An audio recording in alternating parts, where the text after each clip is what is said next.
হে আল্লাহ, তুমি যদি জামাতের মতো একটা দল দুনিয়াতে সৃষ্টিই করবা, তাহলে আলাদা করে আবার কেন শয়তান সৃষ্টি করতে হলো? এটা আমার কথা না, বাংলার জনগণ অধিষ্ঠ হয়ে আজকে আল্লাহকে এই প্রশ্ন করতেছে।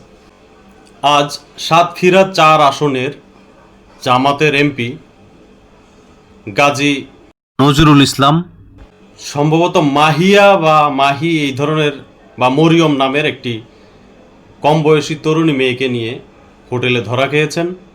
ধরা খেয়ে তিনি প্রথমে বলেছেন এটা এআই, আর্টিফিশিয়াল ইন্টেলিজেন্টের তৈরি। পরবর্তীতে তিনি আবার বললেন এটা আমার দ্বিতীয় স্ত্রী।